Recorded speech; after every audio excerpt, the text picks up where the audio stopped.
Hello, എല്ലാവർക്കും സുഖല്ലേ? ഇന്ന് വിയറ്റ്നാമിൽ എത്തിയിട്ട് 6ാമത്തെ ദിവസമാണ്. ചൈനീസ് ന്യൂ ഇയർ പ്രകാരം ഇത് ഇയർ ഓഫ് ദ സ്നേക്ക് ആണ്. അതുകൊണ്ടാണ് പാമ്പുകളുടെ എല്ലാം രൂപങ്ങൾ ഈ റോഡ് സൈഡിലെല്ലാം കാണുന്നത്. ഇതാണ് ഇവിടുത്തെ ഫേമസ് ആയിട്ടുള്ള ഡ്രാഗൺ ബ്രിഡ്ജ്. ഹോട്ടലിൽ നിന്നും ബ്രേക്ക്ഫാസ്റ്റ് ഒക്കെ കഴിഞ്ഞ് ഞങ്ങൾ ഇന്ന് നേരത്തെ പുറപ്പെട്ടിരിക്കുകയാണ്. ഇന്നത്തെ യാത്ര ഡനാങ്ങിൽ നിന്നും വെറും 20 കിലോമീറ്റർ ദൂരെയുള്ള ബാണ ഹിൽസിലേക്കാണ്. ഞങ്ങളുടെ ടൂർ ഗൈഡ് ടിക്കറ്റ് ഒക്കെ എടുത്ത് ഇന്നത്തെ ഇൻസ്ട്രക്ഷൻസ് ഒക്കെ ഞങ്ങൾക്ക് തന്നു. ടിക്കറ്റ് ചാർജ് ഏകദേശം 3000 ഇന്ത്യൻ റുപ്പീസ് ആണ്. അതിൽ കേബിൾ കാർ റൈഡും ഇന്നത്തെ ബുഫേ ലഞ്ചും ഇൻക്ലൂഡഡ് ആണ്. ഇവിടെയാണ് സൺ ഗ്രൂപ്പിന്റെ അമ്യൂസ്മെന്റ് പാർക്കും പിന്നെ വിയറ്റ്നാമിലെ തന്നെ ഐക്കോണിക് ആയിട്ടുള്ള ഗോൾഡൻ ഹാൻഡ് ബ്രിഡ്ജും ഉള്ളത്. ഇവിടെയുള്ള വാക്സ് മ്യൂസിയത്തിലേക്ക് കയറണമെങ്കിൽ സെപ്പറേറ്റ് ആയിട്ട് നമ്മൾ ടിക്കറ്റ് എടുക്കണം. പണ്ട് ഇവിടുത്തെ ഫ്രഞ്ച് കോളനൈസേഷൻ ഉണ്ടായിരുന്ന കാലത്ത് ഫ്രഞ്ചുകാർക്ക് താമസിക്കാനായിട്ട് ഒരു റിസോർട്ട് സെറ്റപ്പ് ആയിരുന്നു ഇവിടെ ഉണ്ടായിരുന്നത്. കാരണം ഇതൊരു ഹിൽ സ്റ്റേഷൻ ആയതുകൊണ്ട് തന്നെ ഇവിടുത്തെ ഒരു ക്ലൈമറ്റ് ഓൾ ഇയർ റൗണ്ട് വളരെ ഫേവറബിൾ ആയിരുന്നു ഒരു ഹോളിഡേ സ്റ്റേക്ക്. അപ്രോക്സിമറ്റ്ലി 1500 മീറ്റർ എബവ് സീ ലെവലാണ്. അതുകൊണ്ട് കേബിൾ കാർ മാത്രമേ അങ്ങോട്ടേക്ക് പോകാനുള്ള ട്രാൻസ്പോർട്ടേഷൻ ആയിട്ടുള്ളൂ. ഇത് വേൾഡ് റെക്കോർഡുള്ള longest single rope cable car ആണ്. ഇതിൻ്റെ ഫ്ലോർ അടക്കം 6 സൈഡും ടെമ്പേർഡ് ഗ്ലാസ് കൊണ്ടാണ് ഉണ്ടാക്കിയിരിക്കുന്നത്. അതുപോലെ സേഫ്റ്റി മെഷേഴ്സ് എല്ലാം തന്നെ എടുത്തിട്ടാണ് ഇവർ ഇത് ഓപ്പറേറ്റ് ചെയ്യുന്നത്. താഴെ ഒരു പുഴ ഒഴുകുന്നതൊക്കെ കണ്ടു ഞങ്ങൾ. ചെറുതായിട്ടൊരു പേടിയൊക്കെ ഉണ്ടായിരുന്നു ഈ ഉയരത്തിലേക്ക് പോകും തോറും. പക്ഷെ ചുറ്റുമുള്ള കാഴ്ച സൂപ്പറായിരുന്നു.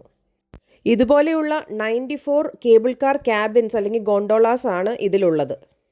അതുപോലെ 22 പില്ലറുകളാണ് ഈ ഒരു സിംഗിൾ റോപ്പ് കേബിൾ കാറിനെ താങ്ങി നിർത്തുന്നത്. അപ്രോക്സിമറ്റ്ലി 6 കിലോമീറ്റർ നീളമാണ് ഇതിനുള്ളത്.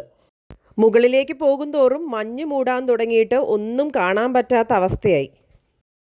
കേബിൾ കാർ സ്റ്റേഷനിൽ നിന്നും വെളിയിലിറങ്ങി നടക്കുമ്പോഴും കംപ്ലീറ്റ് മഞ്ഞ് മൂടിയ ഒരു അന്തരീക്ഷമായിരുന്നു അവിടെ എങ്ങും.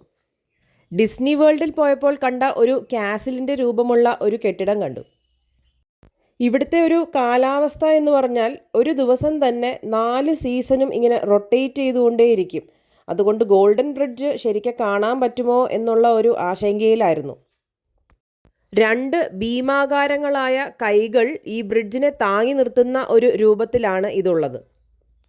ദൈവത്തിൻ്റെ കരങ്ങൾ, അതായത് ഹാൻഡ്സ് ഓഫ് ഗോഡ് എന്നാണ് ഈ ബ്രിഡ്ജിനെ അറിയപ്പെടുന്നത്. നല്ല തിരക്കുള്ളൊരു ദിവസമായിരുന്നു. പഴയ ഒരു കാസിലിൻ്റെ അവശിഷ്ടങ്ങളെല്ലാമാണ് ഈ ഒരു ഭാഗത്തുള്ളത്.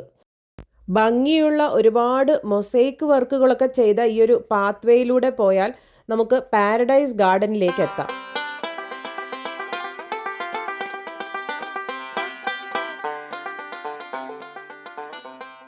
പലതരം കളേഴ്സിലുള്ള ട്യൂലിപ്സ് ആണ് ഇതെല്ലാം.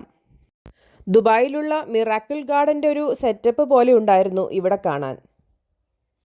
ചെറുതായി മഴ ചാറിക്കൊണ്ടേയിരുന്നതുകൊണ്ട് നല്ല ഫോട്ടോസ് ഒന്നും അങ്ങനെ എടുക്കാനൊന്നും പറ്റിയില്ല.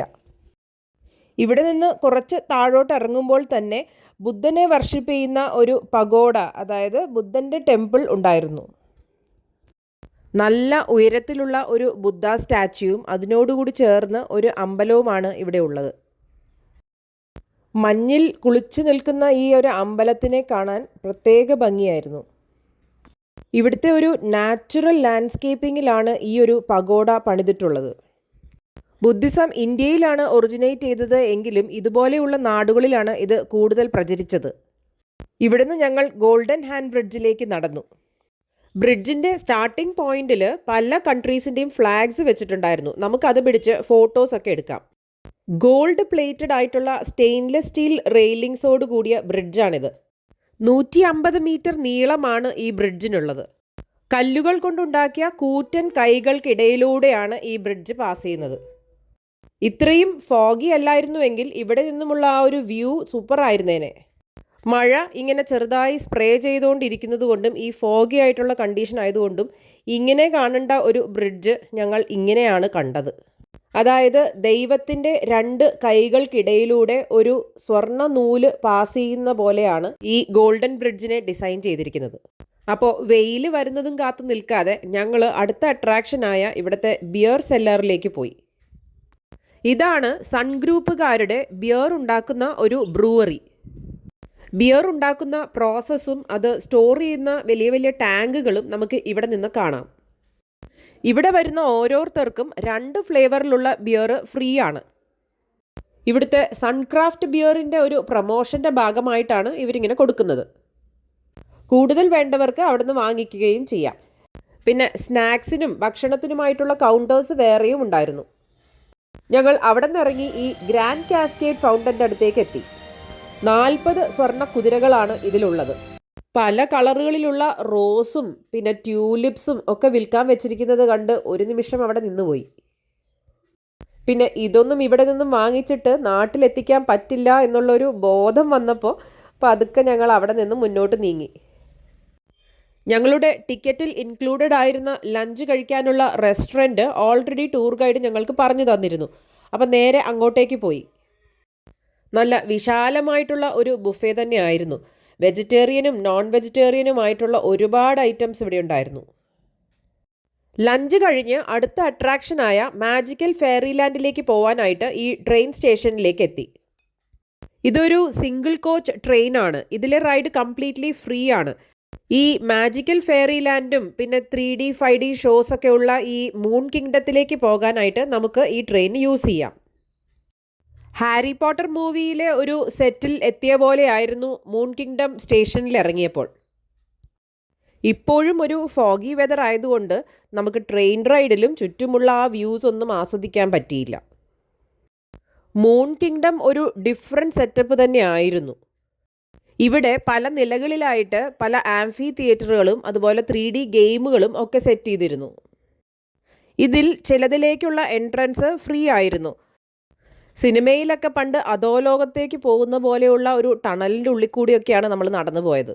അവിടുത്തെ ഒരു ഫ്രീ റൈഡിൽ ഇതുപോലെയുള്ള ഒരു വാഗണിൽ നമ്മൾ കയറി ഇരുന്ന് കഴിഞ്ഞാൽ 360 ഡിഗ്രി ആയിട്ടുള്ള ഒരു മെഗാ ഷോ ആണ് നമ്മൾ കാണുന്നത്. വേറെയും ചില 4D 5D ഗെയിമുകളും ഷോകളും എല്ലാം കണ്ട് ഞങ്ങൾ തിരിച്ച് ട്രെയിനിലേക്ക് കയറി. തിരിച്ച് എത്തിയതിന് ശേഷം ഞങ്ങൾ അവിടുത്തെ ഫ്രഞ്ച് വില്ലേജിൽ ഒരു റൗണ്ട് അടിച്ചു. വ്യത്യസ്തമായ കുറേ ഷോപ്പുകളും അതുപോലെ യൂറോപ്യൻ ആർക്കിടെക്ചറൽ സ്റ്റൈലിൽ പണിതിട്ടുള്ള പല ബിൽഡിങ്സും അവിടെ കണ്ടു. അങ്ങനെ 5 മണി ആയതോടുകൂടി ഞങ്ങൾ അവിടെ നിന്നും കേബിൾ കാർ സ്റ്റേഷനിലേക്ക് വന്നു. താഴോട്ട് തിരിച്ചിറങ്ങാനായിട്ടുള്ള സ്റ്റേഷനാണിത്. താഴോട്ട് ഇറങ്ങുമ്പോൾ അത്ര ഫോഗി ആയിരുന്നില്ല. അതുകൊണ്ട് ഞങ്ങൾക്ക് ഈ ഒരു വാട്ടർഫാളിൻ്റെ ഒരു നല്ലൊരു വ്യൂ കിട്ടി. 20 മിനിറ്റ്സ് ആണ് 1 വേക്ക് ഈ കേബിൾ കാർ റൈഡ് എടുക്കുന്നത്. എൻട്രൻസിൽ തിരിച്ചെത്തിയപ്പോൾ ഞങ്ങളുടെ കാർ ഡ്രൈവർ വെയിറ്റ് ചെയ്യുന്നുണ്ടായിരുന്നു. ഹോട്ടലിൽ തിരിച്ചെത്തിയതിന് ശേഷം ചെക്കൗട്ട് ചെയ്ത് ഞങ്ങൾ നേരെ എയർപോർട്ടിലേക്ക് വന്നു.